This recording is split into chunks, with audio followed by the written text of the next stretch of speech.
안녕하세요. 인생 성공 플랜 인플입니다. 여러분, 초심자 행운이 왜 발생하는가? 이것부터 알아야 합니다. 많은 사람들이 첫 투자에서부터 수익을 챙겨가는데 그 이유는 간단합니다. 상승 모멘텀이 확실할 때 초보들이 주식을 많이 시작하기 때문이죠. 무슨 말이냐면 내가 출근할 때 뉴스에서도 주식 이야기를 하고 점심시간에 TV에서도 주식 이야기를 하죠. 심지어 같이 일하는 동료들도 친구들의 단톡방에서도 주식 이야기를 할 때 이때 시장은 활황이겠죠. 최근 2년에서 3년 사이에 주식시장에 뛰어든 20대들은 크게 증가했죠. 2019년 38만 명에 불과했던 20대 개인 투자자가 2021년 204만 명으로 5배가 증가했습니다. 실제로 코스피는 2020년 3월에 저점을 찍고 2021년 6월까지 엄청난 상승을 보여줬습니다. 저 당시에 주식 초보들이 주식시장으로 엄청나게 유입이 됐죠. 그래서 남들도 다 주식으로 돈 버는데 나도 주식 해볼까 해서 시작합니다. 주식을 처음 하는 사람이라면 우리가 익숙한 기업을 매수하겠죠. 예를 들어 삼성전자나 애플 등 이름만 대면 누구나 알만한 종목들을 매수합니다. 거기에 주식시장은 상승 모멘텀을 가지고 있으니 주식 초보자인 주린이들은 큰 돈을 잃을 일이 거의 없습니다. 주린이일수록 시장을 두려워하기 때문이죠. 자, 내가 처음 주식했을 때를 떠올려 보는 겁니다. 아무것도 모르는 상태에서 주가는 요동치는데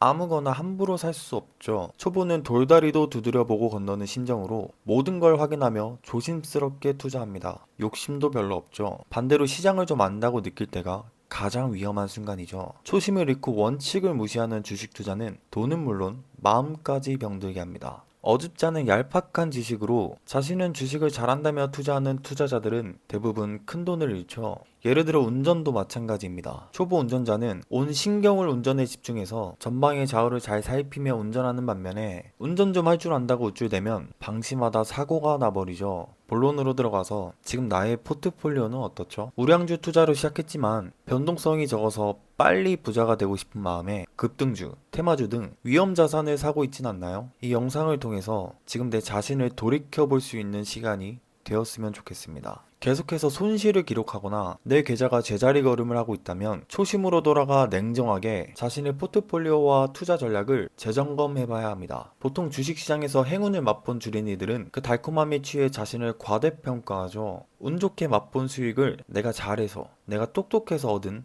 당연한 결과물로 생각하는 경우가 많습니다. 처음부터 별 노력 없이 과실을 맛봤기에 다음 투자는 더 대담해지죠. 저희 친구 이야기를 해볼까 합니다. 친구는 이번 달에 단타로 차 할부값만 벌어야지 라고 생각하는 사람이었죠. 하지만 현실은 그렇지 못했죠. 처음 며칠은 단타로 수익을 보다가 결국엔 크게 물려서 수익 낸 것을 도로 뱉어냈죠. 친구가 만약 매달 단타로 수익을 낸다면 지금쯤 이름 있는 전설적인 투자자가 되었겠죠. 혹시라도 여러분 중에 내가 이런 마인드를 가진 투자자라면 당장 멈춰야 합니다. 정말 운이 좋아서 몇 달은 단타로 차 할부값을 냈다 하더라도 그 단타를 성공했다는 자만심으로 결국엔 나중에 크게 잃어서 차를 팔아야 하는 상황이 올 수도 있죠. 주식시장은 정말 치명적인 실수만 하지 않는다면 언제든 기회를 다시 잡을 수 있는 곳입니다. 그런데 대부분의 투자자는 급등주에 올라타며 살얼음판을 걷고 있죠. 한 살, 두 살 나이는 계속 먹어가는데 나의 자산은 계속해서 줄어든다면 결국 노후에 내 곁에 아무도 없고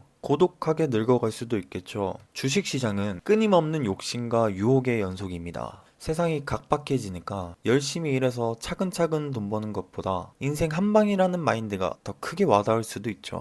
저도 그랬으니까요. 하지만 그렇게 투자해선 돈을 버는 게 아니라 돈을 잃는 방법이라는 걸 깨닫고 마인드를 바꿔야 합니다. 여러분, 내가 살까 말까 한 종목이 다음날 급등할 수도 있고 또 주변에서 사람들이 말하길 이 주식이 올라갈 거라고 얘기를 들었는데 정말로 그 주식이 올라가 버리면 흔들리게 되고 나만 뒤처지고 있다는 생각이 들 수도 있죠. 결국 급등주를 선택하게 되고 내 자산은 제자리거나 혹은 우하향할 수도 있죠. 다시 처음으로 돌아가야 합니다. 처음 주식했을 때처럼 아무것도 모르고 그냥 남들도 다 아는 유명한 기업들, 우량주를 투자하는 겁니다. 이번 달에 단타로 차 할부값 좀 못 내면 어때? 잘못하다간 할부값 벌려다가 차를 팔아야 할 수도 있는데 내가 왜 주식을 시작하기로 했는지 다시 생각해 보는 겁니다. 대부분의 사람들의 공통점은 부자가 되고 싶고 돈 걱정 없이 행복한 나의 노후를 위해 주식을 시작했을 겁니다. 내가 다른 종목이 사고 싶고 그런 유혹에 휩싸인다면 그냥 주식 창을 안 보면 되는 겁니다. 매월 기계적으로 매수하면서 스트레스 받지 말고 그냥 현생을 살아가는 것도 하나의 방법이 될 수 있겠죠. 나의 시간은 무한대가 아닙니다. 근로노동을 통해 나의 시간을 팔아서 돈을 받죠. 세월이 흘러 나이가 들면 노동할 수 있는 시간은 점점 줄어드는데 그런 시간을 들여 벌어들인 내 자산을 지켜야 합니다. 행운이 실력이 되는 날까지 기본과 원칙을 잊지 말아야 합니다. 다음번에 더 유익한 영상으로 찾아뵙겠습니다. 영상이 도움이 되셨다면 구독 부탁드립니다. 감사합니다.